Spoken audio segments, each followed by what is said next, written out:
Hello, welcome back to the Cigar Thoughts broadcast here at the Grand Avenue Ale House on Grand Avenue in Bellingham, Washington. I'm your host, Jacson Bevins. You may be familiar with the Cigar Thoughts article. This is my co-host, the editor-in-chief of What's Up Magazine, Brent Cole. How's it on going? my left is our favorite guest. It's Matt Nichols. He's an all-conference offensive lineman at Pacific Lutheran University. Won a national championship with them, and he's one of the most astute, analytical football minds that I've ever personally known, so we're always really happy to have him on. Better game to talk about this week. First win in 9 months for the Seahawks. That palate cleanser that we talked about last week, kind of needing. But I think in a lot of ways it was something that we all expected, this outcome. But I want to hear from you, Matt, because you watch a different game than I watch every time. What were the impressions that you took away from that? They are not quite where we expected them to be as a team, but they're not far off. There are times when you look at the Chicago Bears team, that's a team that's far off from being competitive in the NFL and to being a legitimate contender. The Seahawks are really close. You can see their offensive line is still the part of their game that's dragging them down. You saw excellent special teams again. You saw a defense come out with a fire, and again, is it versus because they're playing against the Bears versus playing against the best quarterback in the world the week before? Yeah, there's absolutely that has to do with it. But you still see that offensive line get close, but not quite good enough. But you can also see steady improvement from first half to second half in all three games from that offensive line this year, and you can see that they're better in the third game than they were in the first game, which gives you a lot of hope for this team. That offensive line is going to either make them or break them this year. They're going to be facing competitive teams with really, really good front sevens, and we're going to see how good Justin Britt adjusts to this new left guard position, how good Drew Nowak goes, and Gary Gilliam. They're getting better. They're not where we want them to be or expect them to be. Sure. Yeah, Brown, what did you see? The game as a whole? Yeah. I saw exactly what I expected. It was a lot lighter in the first half than I had hoped for. There isn't a fan of the Hawks around that would think anything other than that. They got pushed around a little bit more. They gave up some bigger runs. Then they turned it on in the second half. Everything killed it. 26-0 shutout, and it's another one of those games where you're frustrated in the first half, and it kind of lingers into the second. Then they play what in the end was a great game. I mean, a shutout, like I just mentioned. The fact that Chicago didn't do anything but punt was magnificent. And so I think in the end, it was cool. It was a good way to spend a Sunday. If they were playing a better team, I'd start to be a little bit more concerned. But I kind of got the feeling that a preseason game isn't quite the right thought process with this. But they didn't come out guns a-blazing, and I think that was on purpose. They're not showing their hand for the rest of the season. I think coming back to what you said about they forced the Bears to punt every single possession. They won by 26 points when the spread was 14. And yet everyone's walking away. I mean, I got a text from another one of the linemen that I played with at PLU that was at the game, and he's like, this doesn't feel quite right. And I think all of us kind of feel that way. Which is crazy because literally they made the Bears punt every single possession. I think with that you're touching on something that is very, very new to us as Seahawks fans. This expectation that good enough isn't good enough, and that we're somehow disappointed with a 4-score shutout victory. Exactly. Right? And that's not all bad, because it lets us know, or reminds us as fans, that this team can be better. I mean, this is a team capable of beating a team by 50. Because they've done it. They're capable of ending games decisively in the first quarter, but they haven't because they've done it. I'm sorry to interrupt, but they haven't done it in a while, and I get the sense when I'm watching it, that's the way they're playing games now, is they aren't trying to go in for the kill early. And even Danny Kelly tweeted about this today. It was something was referenced with Brock and Salk, that in the first half, there just feels like they're trying to. Like I gave the analogy before. They're just trying to figure out where the weakness is. They're not going to come in and overrun you and kill you. They're going to do that in the second half. And as Hawks fans, we're disappointed because they're not coming out and winning 58-0. But that's not the game they're playing anymore.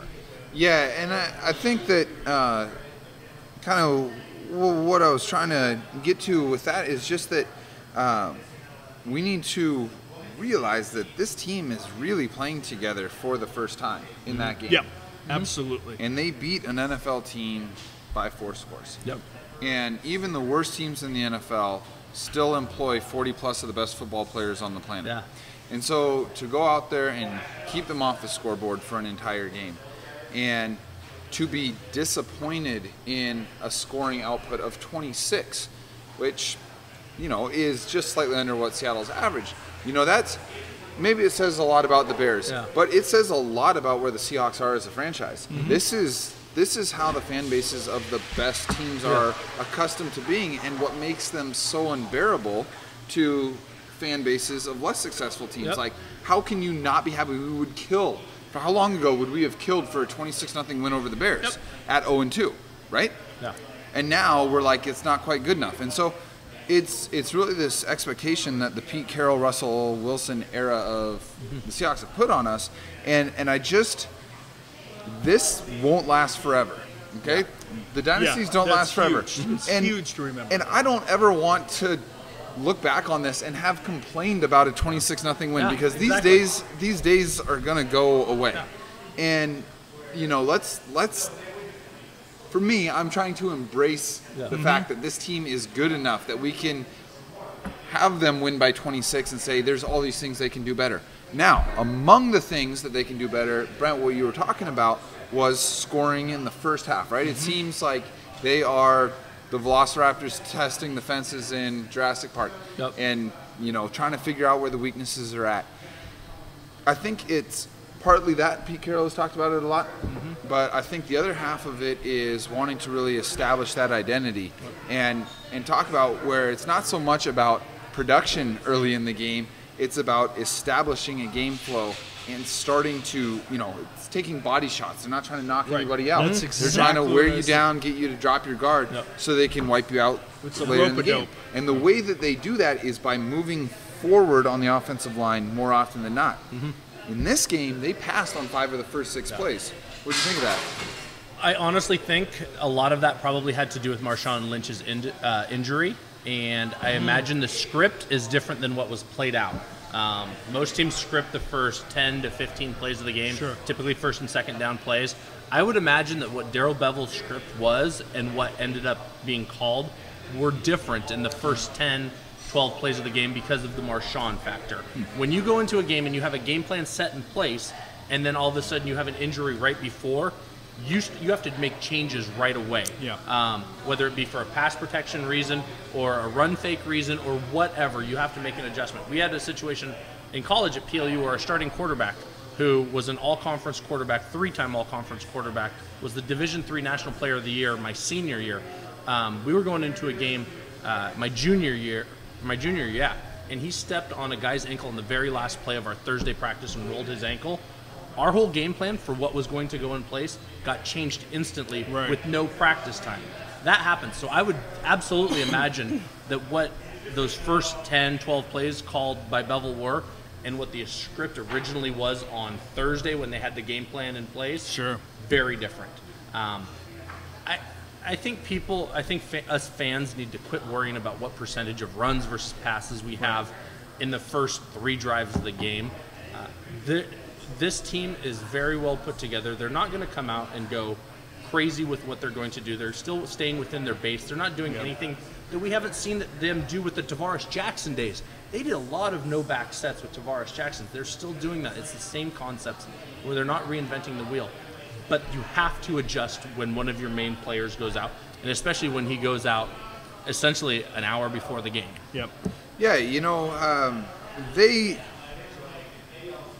are taking a lot of grief for not scoring more points in the first half, right? 6, couple of field goals with some really good field position. Yeah. Brent, when you were watching that first half, what was your frustration level? Was the rhythm, and and I was getting frustrated. So my frustration level at the time was pretty high, and it was just that sense where they weren't. You couldn't pinpoint it. O-line is a great start though. Yeah. But nothing felt like it was in a rhythm, and I like it when they start to go into the kind of no huddle up tempo. But that's also not their game. That's not where they're at, and so they're not going to start right out with that. But I thought it was again, it was frustrating. You get to the end of the game and you go, what the hell was I so frustrated about? It was the way it always is. Yeah. It's like watching your kid make the same mistake over and over again and going, what are you doing? And then later on going, oh, okay, So- you're awesome. I should have just understood that. When you're feeling that frustration, are you frustrated with the play calling? Are you frustrated with execution? Like, what is it that has you upset? I would say it's execution. Absolutely. Really. I'm okay with the play calling. Maybe it's because I don't know enough to not be okay with it. I mean, but I was getting more and more frustrated by the O-line not holding up, and it's so difficult for me to quantify. It was a malaise. It was just a general lack of rhythm. Like Crowd never felt in it. Yeah, like everything wasn't syncing up, and that's where the Hawks are at their best when they're synced. You know, it's two plays stand out to me in the first half above all else. Like when I think of that first half, my impression wasn't so much ineptitude on the line or poor decision making by Russell Wilson or inability to establish the run. 2 drops. There was a crossing route to Ricardo Lockett after Richard Sherman's punt huge. return. Absolutely beautiful play fake on that play. action. I mean, that was a perfect early game play call. That's exactly and they it. should have had 1st and goal from the 4. Yep. And it's, the route could have been on early. Then a swing pass to Thomas Rawls. Yep. Lots of room in front of him. This was not like an in-traffic swing play. This was, hey, we caught the defense leaning. Let's go get 30 yards. Absolutely. And he dropped it. Russell Wilson's numbers, Seahawks time of possession, their conversion rates, all of that changed drastically if 2 very expected catches are made. And I think that's something to keep in mind. Those are anomalous plays. I don't think those are indicative of the inability to catch a crossing route. It's just that it didn't happen. Well, and they they came back and ran that exact same play in the second half, and Ricardo Lockett made the catch, turned up field, and got yards. Right. I mean, exact same play. Right. So I wasn't all that worried. What was a little disconcerting for me was how quickly the vibe in the stadium felt like, at least watching on TV, how quickly it left. Right? The big, here's the announcements, Cam Chancellor's back. We're raising, NFC Championship banner, whatever. It's just it's a highlight feeling, and then the air was sucked out of the stadium after a quarter of not really moving football. And so it was great to see everything that they were doing in the first half kind of culminate in the second half. And the offense only got 1 touchdown, but they moved the football. And I think that the real star was Thomas Rawls. Absolutely. Brent, what did you see from Thomas Rawls? Is he just a guy until they get the guy after Marshawn Lynch, or do they think he could be the guy? In between. I don't think he is necessarily the guy. I mean, I don't think he's going to be able to replace Marshawn Lynch, in part because, I mean, realistically, who is going to be able to replace Marshawn Lynch? I mean, kind of a back like Gurley or somebody, I mean, you're going to have a huge pick, somebody killer, once a draft kind of guy. Who knows if we're going to get that? That being said, he definitely seems, at least at first blush, somebody that could give us a few years and be a pretty decent back. I mean, what I noticed the most was with Rawls versus somebody like Christine Michael.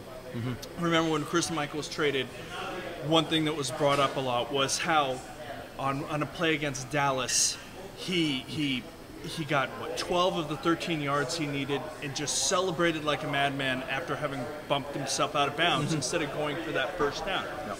Rawls is going for that first down, and he's going to try to kill you as he does it. Yeah. So it's that kind of tenacity that you saw from a back like Rawls and Marshawn Lynch that makes you think, well, we can keep going the same style of back.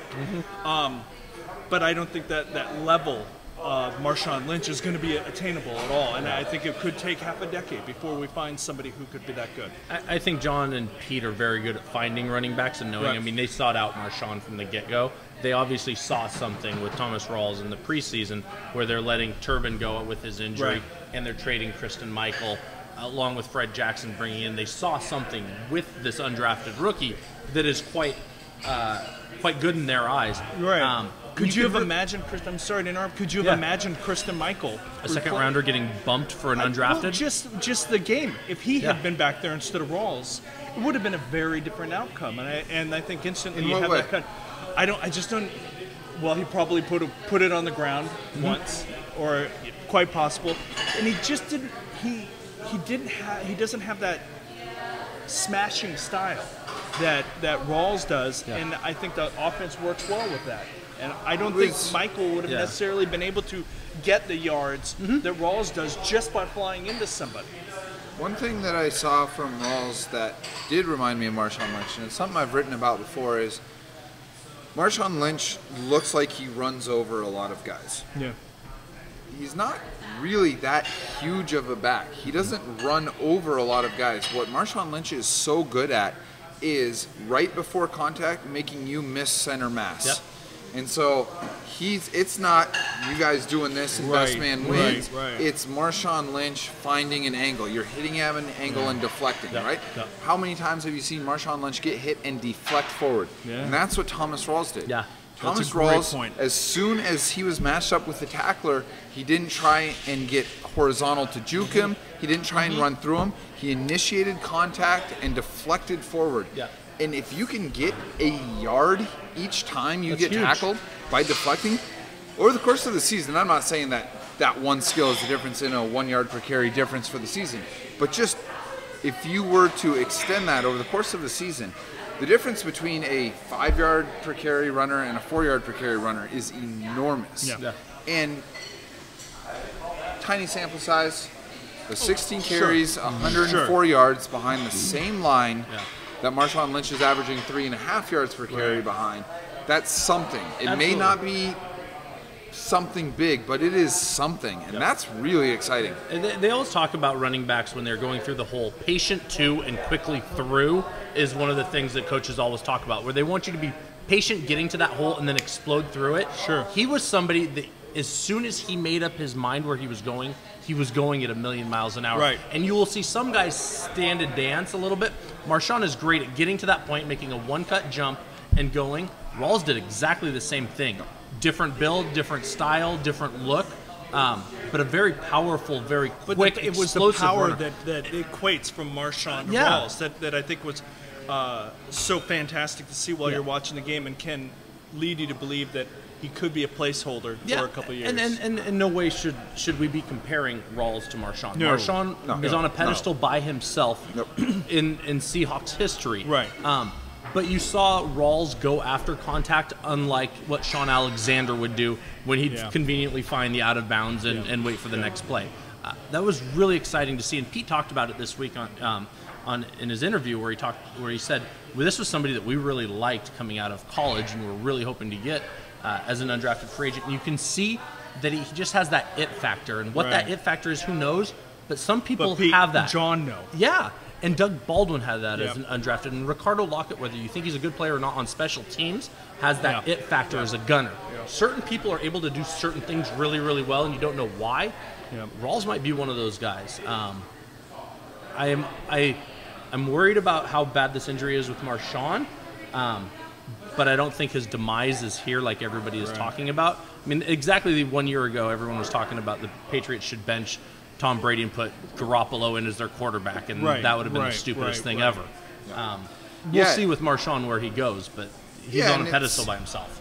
Yeah, I totally agree. And, you know, it's it's not like they're going to just find, at least unless they somehow are able to draft Leonard Fournier from LSU in a couple of years. Yeah. They're not going to find Marshawn Lynch 2. Right. And, Russell Wilson in a lot of ways reminds me of other quarterbacks who won a lot early, like Tom Brady and Ben Roethlisberger, who won behind great defenses and strong running games and only had to throw it 20 to 25 times a game. I think Ben Roethlisberger won 14 or 15 games as a rookie and threw it the fewest times in the NFL. Right. And Russell Wilson is being brought up in that same style where, the knock on him is he's just managing while the defense and running game, win for them. Yeah. But we saw Brady and Roethlisberger thrive as soon as the franchise mentality started to shift. They lost, their Jerome Bettis, their Corey Dillon, their whoever. And instead of just trying to find that next Jerome Bettis or that next Corey Dillon, they said, okay, we can find better value with some weapons. There's some free agents coming available. Randy Moss, Wes Welker, whatever. Ben Roethlisberger all of a sudden had Mike Wallace and Antonio Brown. And, as they built a team around that, those quarterbacks all of a sudden went from game managers to prolific, record-setting passers. And so what I'm anticipating more of is, instead of who's going to be the Marshawn, so the Seahawks of 2018 can be the Seahawks of 2013, I think that what they're going to be looking for is, where can we find the most value? And I think Russell Wilson's a good enough quarterback to make that adjustment and become a successful volume passer. One of the things that's going to make him able to do that was the acquisition of Jimmy Graham. After all of the nonsense all week, Jimmy Graham was targeted 8 times, which is team high. Caught 7 passes, team high. 83 yards, team high. Only offensive touchdown. What were your impressions of Jimmy Graham? And does his presence change the offense? Yes. And I love him. I want to kiss his bald little head. He's fantastic. This is just at the beginning. We're just at game 3. And you see people freaking out. Well, he's not getting enough passes and lo-de-do-de-do. When Graham and Russ are dialed in week 13, they are going to be amazing. I think they're just going to be a well-oiled machine, and they're going to be lights out. I'm hoping to see him more as a receiver and less as a tight end, because it was readily apparent he is not good at being a tight end, or at least the blocking, and there's no reason to put a square peg in a round hole. Let him be that. We've got Luke Wilson, we got the Coop, and let them do their jobs. And Graham, that's what, but Pete Carroll hasn't called me and asked my opinion, so I'm going to defer to him at this point. Go ahead. I was going to ask you, is the arrival of Jimmy Graham and the high price that they paid for him, was the attempt at making Percy Harvin work, the drafting of Tyler Lockett, does this, in your mind, signal a shift in offensive philosophy for the Seahawks in the post-Marshawn era? No. Pete Carroll is about running the football, and he was at USC when he had Matt Leinart and Carson Palmer and Matt Barkley. He believes in the running game. Mark Sanchez, he had really prolific some college dudes there. quarterbacks. If you think about his quarterback rooms there, it's unreal. Plus the guys that transferred out that were buried on the depth chart. He always ran the ball. He was not somebody that was going to be the run and shoot and pitch it all over the yard. He is still going to be a running. His philosophy truly is a running coach. He believes in it. He believes in what the effect it does on the defense over the course of a game, limiting possessions, limiting opportunities for turnovers, all of those things. It's an evolution of their offense. It's not an abandoning of it, but it's an evolution. When you get a good playmaker like that, you take advantage of it. We essentially had Percy for a game. Really, we had him for a game, and that was fun because it was a really big game, and he ran a lot of those fly sweeps really well. Jimmy Graham is going to be here for a lot of games, and they're still trying to figure out exactly how to use him and when to use him. I think the film this week showed, let's not put him in pass protection and put him on a really good rush end. That probably isn't the best matchup for him. He did a really nice job chipping on a couple of times, run blocking. I saw a couple of things that made me, this guy has potential. But he's going to be out there to catch passes. And to adjust a defense. he is somebody that a team has to look at and say, how are we going to guard him? Are we going to put a safety over the top of him and open up the running game? Are we going to double him with a nickel and an outside backer? What are we going to do? He completely changes the way a defense has to go against the Seattle offense, and we still really haven't seen how that's going to play out. I think that the thing I liked most from Jimmy Graham's usage wasn't just that they targeted him. It's that they didn't wait for him to be open to target him. Yep. They threw him the ball in traffic, and he justified it. He was targeted 8 times. Like I said, he caught 7 of them. It opens things up for a guy like Jermaine Kearse, who caught all 6 passes thrown his way. Yep. Targeting Jimmy Graham and Jermaine Kearse, Russell Wilson was, 13 of 14 for 160 yards and a touchdown? Like, that's pretty remarkable production. And that's kind of the hidden effect of Jimmy Graham. Is he going to have 160-yard games with 3 touchdowns in Seattle like he did in New Orleans? Maybe never. But what he does in terms of opening things up for everyone else, to have a guy that commands your attention is so valuable in everything that doesn't show up in the box score. And the fact that when Russell Wilson is in trouble for the first time in his career, college or pro, he is able to say, I'm going to throw a 50-50 ball to a guy. Jump ball. It's not a 50-50 ball. No, it's not. It's not a 50-50 ball. It's not. You are throwing it to a borderline NBA caliber power forward, and you're telling him to go get a rebound. You got to trust his ability to do it. And seeing them target him 3 times that I saw in tight coverage and having them be caught has got to be a huge confidence booster for Russell Wilson moving forward. Well, and the way it changes the defense, too. I mean, you look at Doug Baldwin on that wheel or that out and up in which he caught essentially on his butt looking back up into the sun. Are the Bears in a zone defense? Because if they're in a zone defense at that point, that play probably isn't run because a corner's sitting on the outside in a cover 2. But if they're in a man-to-man because they're needing to have a double on Jimmy, that opens that route up all the time. And we've seen Doug over the years run that route unreal against man-to-man. So what kind of pressures does it put on that defensive coordinator? Because the Bears, as much as we're kind of talking about them as though they were a high school team, they're still professionals out there, 100%. And there's still they had some good players out there. He really creates some matchup problems for any defense. And again, what are they going to do going forward? It's going to be awesome to see. There are so many matchup issues that he creates. Yeah. You know, we spent a lot of time talking about the offense, and I think that's because that's where the most variables are. But make no mistake about it, this game was won by the defense. 100%. And you know what? Maybe any team worth their salt shuts out the Bears. I don't know. Right. A Jay Cutler, Alshon Jeffrey-less Bears team is pretty toothless by NFL standards. So maybe even a bad team shuts them out. But I don't think so, because there have been plenty of bad teams who have played football games this year, and that's the only shutout on the NFL schedule so far. To me, what I saw from the Seahawks defense in this game that I hadn't seen in the first 2, and I don't know how much of it has to do with Cam, how much of it has to do with the fact that these guys are starting to learn each other and learn the flow of regular season action, but they looked way more cohesive than they have. You didn't see guys out of place. You didn't see glaring missed assignments. I'm sure there were plenty because it's early in the season, but nothing that really cost them. The only issue that I had was late first quarter, early second quarter, they just ran off guard like 8 times in a row and got 90 yards. But they couldn't score. And while there weren't a whole lot of highlight defensive plays, it was just a slow strangulation. And that was, to me, that was really cool because big plays, highlight reel plays, they come and go, even the bad teams make them. But the ability to stay assignment correct and just snuff out an offensive game plan for 60 minutes, that's a rare thing. And that was a really cool thing to see from Seattle this week. And Matt Forte is a good running back. He's been a very, very good running back for a very long time. And you could see when he got through that hole how explosive he is and how quick he is. You could see also the adjustments of them getting off blocks quickly. It seemed, at least to me, that this week they got off blocks quicker as a D-line than they did versus St. Louis especially.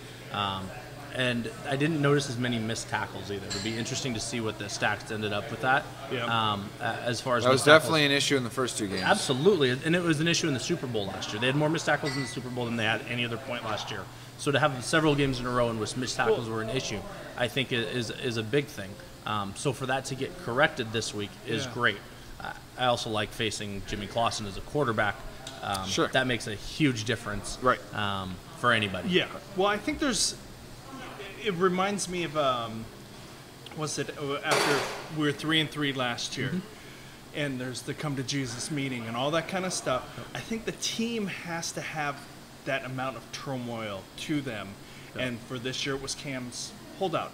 Cam came back, and it's almost like a subconscious. They weren't whole. They didn't have it. They hadn't snapped in quite yet. You know, Earl talked about it last year after the San Diego game, and not quite locking in yet. Yeah. And I think that's what happened. Cam came back. He gave them that boost, that thing to snap them back in and make them whole. And it just reminds me of last year where it was like, okay, well, boom, there we are. Yeah. Okay, everybody's there. You know, Kerry Williams had a great game. Everybody's rocking and rolling, playing the way that they're supposed to be playing. And I think this team, for whatever reason, feeds a little bit off of that need to come together because of some circumstance. I think to that point, and it's a very good point, you know, there's a huge difference between trying to be truly great, like peak pinnacle of your profession, when you've done it before and when you haven't done it before. Yeah. I would imagine. Absolutely. I would imagine. Earl Thomas and Bobby Wagner and Michael Bennett and Cliff Averill and Richard Sherman and Cam Chancellor, these guys, Brandon Meebane, etc., they know what it's like to be the hands-down best defensive unit in modern NFL history. I mean, when you look at, you know, there's defenses in modern NFL history that have given up fewer points, but not in relation to what the league is scoring. I mean, we are talking about a generational defense. Yep. And when you know what that's like, and, you know, Frosty Westering, the coach at PLU, you know, one of his major tenets, as you obviously know, wasn't comparing your performance to your opponents as much as to your best self. Once you reach a certain level of athleticism or anything else, you know what it's like to be in the zone. You know what it's like to be your best self. Sure. And if that's your standard, because that's what you can control, is that potential performance gap. That's way different than I hope I beat this guy or I think I can beat this guy. And that's what's so cool is, you know, last year they gave up a lot of points early in the season. They gave up 24 plus a bunch of times in those first 6 games. But you could tell that they knew they could be better. They weren't trying to talk themselves into the fact that they could be better. They've known it because for the last 2.5 seasons, no one's been close to as good as they have for as long as they have been. And so that's what's exciting to me, is that we saw the first glimpses of a cohesive unit. And there's a few cohesive defensive units out there, but there's no cohesive defensive units out there that have experienced the greatness that the Seahawks defense has. I think after the first 2 weeks of the turmoil and everything, and Cam coming back, you could really see that this defense is not going to take a backseat to anybody. Seeing where their statistics were after game 2, people talking about, is this the end of the Legion of Boom? Is Seattle's defense now one of the worst in the league? They're not going to fall off of a cliff like that. These are still a lot of the same guys. Most of the same guys who are ridiculously in the same scheme. talented. Exactly. And so, they're not going to. There's too much pride in that group, and this is such an emotional team too that I don't think people realize how much emotion plays a part of football and of sports. But then for this team too, they play very emotionally, more so than any Seattle sports team that I can remember. Back to the Sonics with Kemp and Peyton and George Karl and those guys. That was an emotional team. This team has like 8 Gary Paytons on it. I mean, the swagger that they have in everyday life. The chip on their shoulder, and I wasn't drafted, or Lodido, I was too small, blah, blah, blah. Well, when you're the king of the mountain, that chip kind of, that's a little bit. Absolutely. A little bit Totally. harder, and they're going to get everybody's best shot. They are in the Super Bowl the last 2 years, one-time winner, a yard away from winning it last year. Every team is going to seek to beat the Seahawks to make a name for themselves, and that's the reality of being the king of the hill. They're going to have to face that going forward. One of the things that Pete Carroll does that is so similar to what my coach at PLU Frosty did, is who cares what the other team is doing? It's all about us. I always hated it growing up when you'd have people say, oh, this is a big game, we got to play up to them. Yeah. Well, what do you do when you play somebody that sucks? Play down to them? Like, honestly, I'm going to go up for this team and down. No, you compete against yourself. You compete to where you are right now and where you want to be. And Pete is such a master motivator that this team, to go forward, is sitting in a good spot. Yep. Well, and honestly, we're still talking about, like, the impact players on this defense, for the most part, are 26 years old and younger. Yeah. This and is locked up. This is and locked up. And locked up. This is a defense that isn't constantly having to reinvent itself or adjust to a new NFL scheme or anything. This is a team of guys who have an incredible amount of man hours together. Yeah. The type of man hours that you don't see from defenses or offenses in the modern NFL because of free agency. But, you know, there's a really great book that Jack Ramsey, who used to coach the Portland Trailblazers, wrote after they won the national championship, the NBA championship. And this term that he kept using was the disease of more. Yeah. Once you've won and once you are king shit of fuck mountain and you're looking down at everyone else, that is a different mindset than you are trying to climb it. Heck yeah. And so, you know, all of a sudden your role player who was happy to contribute his 6 shots a game and great defense, well, he helped win a title. It's time for 15 shots a game, right? We're starting to see young men go through this transformation. And to expect them to stay the same, oh, golly shucks, I'm happy the Seahawks gave me my chance as a late round draft pick or an undrafted player, that's gone. These guys are it. They are the men.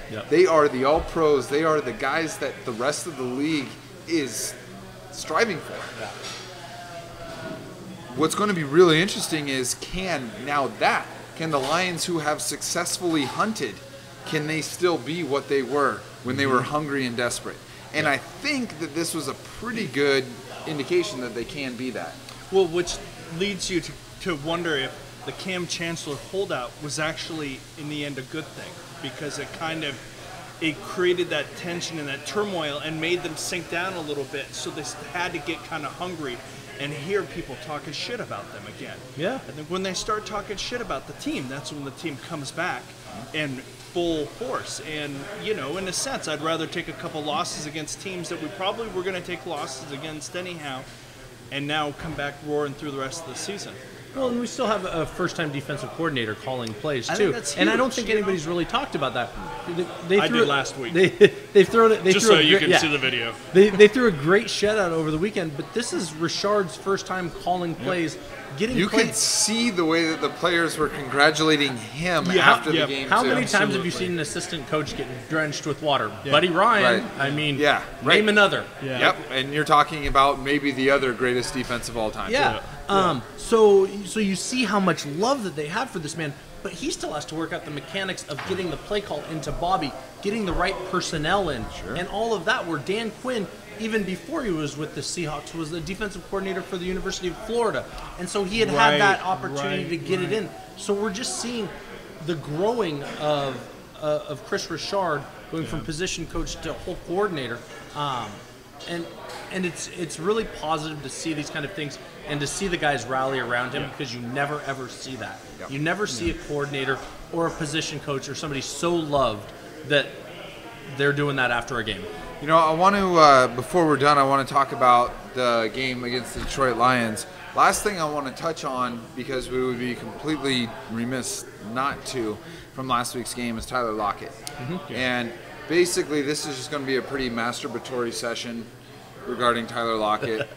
Just, if you have anything that you would like to say about him, now is the time. I just think he's the best. I mean, oh my God, he is just so exciting, so electric.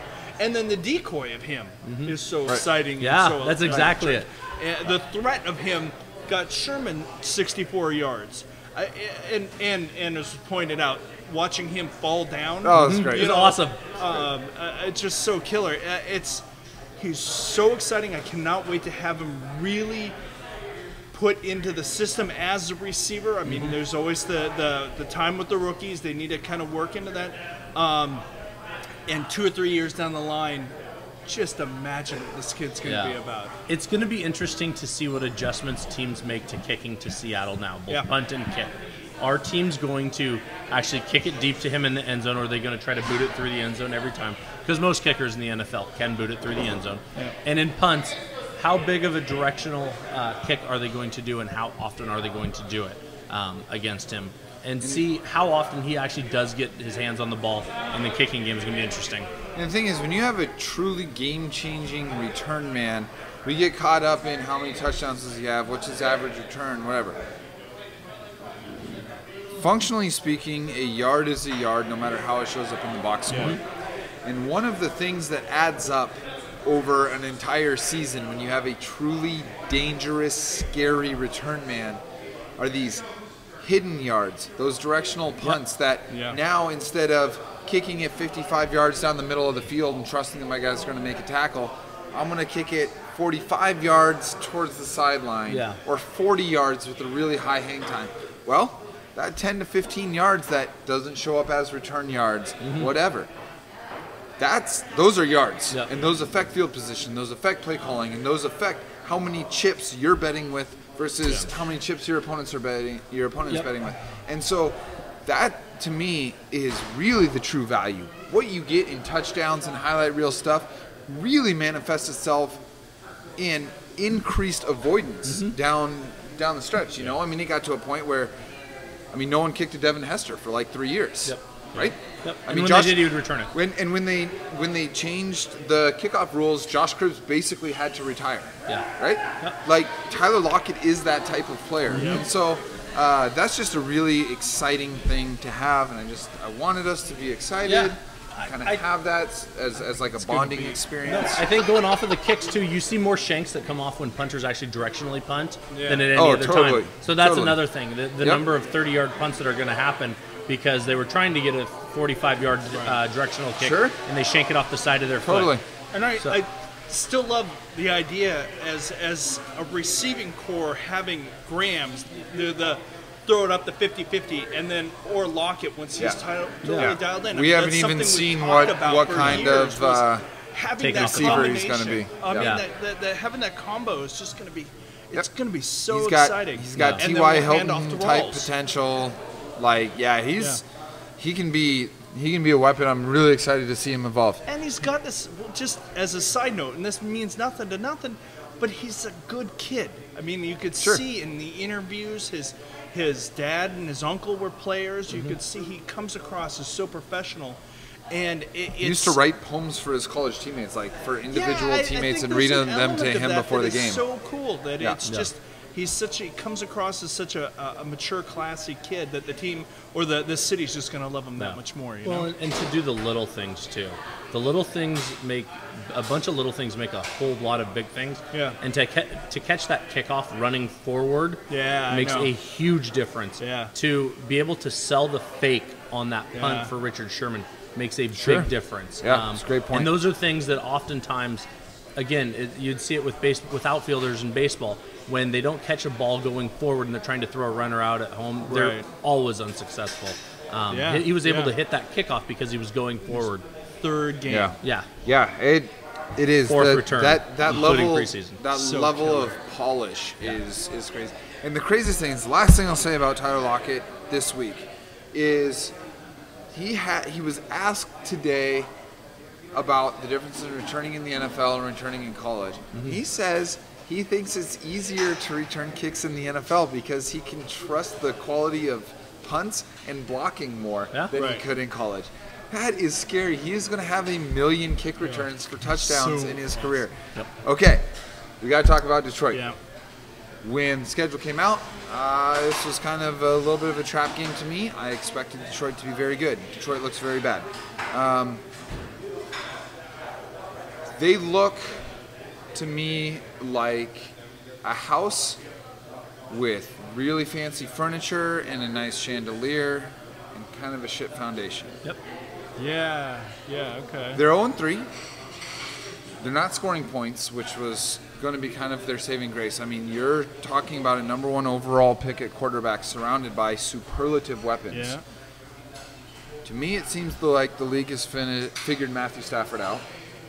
The defense has been good, but not game-changing. What are you expecting to see this Monday night? The Seahawks play the Lions. I would expect to see, when you have a caged animal and they come out and they're fighting for their survival, I would expect to see that out of the Lions, quite honestly. Exactly. They go 0-4, their season's done.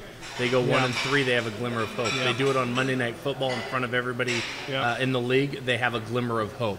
I would expect to see an unbelievable effort from them. If they fold it in and they tank and it's a boat race, that team's done this year. Yeah, so the coach will be out. I mean, it's so crazy to think about, a must-win game in Week 4. But honestly, in that you're not going to make the playoffs 0-4 anyway, like ever. But not in this NFC right now. No. There's too many good teams. Yep. So they have. I fully expect them to come out throwing haymakers at the Seahawks. I think turnovers are going to be a big deal. Can we get Amir Abdullah to put the ball on the ground? Can we get Matthew Stafford to throw some interceptions? Well, the Seahawks forced 1 turnover this year so far. Yeah. It's kind of crazy to think about. So how are we going to get the ball back in our hands quickly from them? I fully expect Seattle to come up top, but I really think they're a caged animal that's coming out to fight. I think they're going to come out throwing haymakers, right? So it's going to be their offense just going and going and going. Cool, bring it. With the defense, if it was the other way where they have such a stout defense and, oh my God, are we going to be able to get, I'd be a little bit more anxious about it, and I am. I feel the exact same way that they're going to come out and it's going to be like a caged animal and whatnot. But they are going up against our defense, and outside of Michael Bennett jumping or something like that, some little funny quirks, it just seems like that this, if you're going to go up against their defense and if you're going to go like gangbusters against their defense, that's when we're going to F you up. Yeah. Absolutely. I'm expecting a blowout. Are you? Yep. Why? Because, well, one, we're to a sample size. Right? Yeah. Okay. Just to be clear. we're to a sample size now with Pete Carroll's Seahawks in primetime games that we can start to draw some conclusions. And they are standard deviations better than the rest of the NFL absolutely. in primetime games. So one, that would have to disappear for this. Now, hey, maybe they didn't perform great in Sunday Night Football the other night. Yeah, maybe. I think that's his second primetime loss. Second, since 13-2. Yeah. So, and I don't even think it's so much that he's able to get his players more up. I think that what tends to happen with athletes mentally, and I wasn't a great athlete, but I played 2 sports in college. You were obviously very successful college athlete, so correct me if I'm wrong, but to me it seems like the issue is more, can I still perform when that pressure's on? Then I'm going to be so much better than I normally am. Yeah, I mean, and with Seattle, the ability to treat that game the same way they do everything else is, I think, what provides that biggest gap between them and their opponents. Well, I think it goes back to they're competing against themselves and their own expectations that they have of themselves, and not playing up to an opponent or down to an opponent. Boo Weekly always talked about standing over a 3-foot putt to win a tournament. Does your butthole pucker up? Right. I mean, quite honestly, right. a 3-foot putt's a 3-foot putt. Right. But when it's to win a tournament, it's a whole different ballgame. Do you get the yips? Do you start to freak out? And I think the natural aspect of human performance that isn't talked about enough is certain people aren't able to compete consistently at all times, whether it be in front of 5 people or in front of 500,000, whether it's on a Sunday morning game or a Monday night game. Some people it just doesn't translate over to. Yeah. Pete Carroll has been very good at training his players that doesn't matter when you play, where you play, how you play, you just play. And I think the caged animal analogy could very, very likely go against Detroit. That they're just so amped, so needing this win that they might just easily get knocked off their game. Couple things don't go their way, and you all of a start sudden to you get think, Sherman doing a pick, or Irvin in with the pick 6 or something like that happens. They could slide off really quickly and have the blowout. Yeah. Last thing. Yeah. what will your reaction be, and what do you think the crowd's reaction will be when Golden Tate makes his first catch? They're going to boo the shit out of him? That sucks. Yeah, I think they're going to boo the shit out of him. Golden Tate's just like an ex-girlfriend that I just don't give a shit anymore. Really? You know? All right. He's in Detroit. He's 0-3. He's in Detroit. Sure. Yeah. You know? I don't, you know, he's old news. I don't care. You All know? right. I don't Yeah. think he needs to be booed. It's going to be interesting, I think, Yeah. to see what Golden Tate. I always liked him as a player. I hated the taunting he did in St. Louis. That was Sure. something that drove me crazy. Sure. I can't stand that. He was a damn good player. He would block on run plays like nobody's yeah. business. He loved to block. Yeah. I remember noticing that even in college. Yeah. He loved to block. Maybe he's an ex-girlfriend that you see that has 3 kids, and you're like, she still looks pretty good. Maybe it's like that, but I don't Let's think. be honest. I don't- He looks a lot better Yeah. with his new Yeah. man than Yeah. he Yeah. did with us. Yeah, sure. yeah. He has he's come in a into position- his own Yeah, in absolutely. Detroit. When people think of Golden Tate, they don't think of Golden Tate the No. Seahawk. No. They No. think of Golden Tate the Lion. But I think he's going to get booed handily. I think the way he left, some of the things he said about people not being Golden Tate fans, I think will come back. People don't forget that stuff. But he was a really good player for us. Sure. And I'm not saying that he's stand, not. clap, So you- and then hope Chancellor lights him up going across the middle. You guys, you mentioned he's like an ex-girlfriend. To me, he's like the puppy we gave away. Like, he would pee on the carpet, and he'd Steal a donut. bark at your best friend when he came over, and whatever, right? But, like, there is a life to Golden Tate. There is a spirit to Golden Tate that is, outside looking in, we don't know any of these people. Sure. But the thing that I've always loved about Golden Tate is he's the guy that dove into the opposing college's band after scoring a game-winning touchdown. Right. He's the guy that is going to be so exuberant when he's out there doing his thing. Now I miss my and girlfriend. There is, whether you like the taunting, dislike the taunting, whether you like what he said or didn't like what he said on his way out, to me, I care a lot less what you are as I do how much you own it. And there are very few people who seem to own who they are more than Golden Tate. And I love that about him, and I miss him. And I hope he's not booed. I hope that there's some appreciation for the fact that for a while he had to be the passing threat. And he won a couple of games by himself. That game in Chicago, that game in St. Louis. Yeah.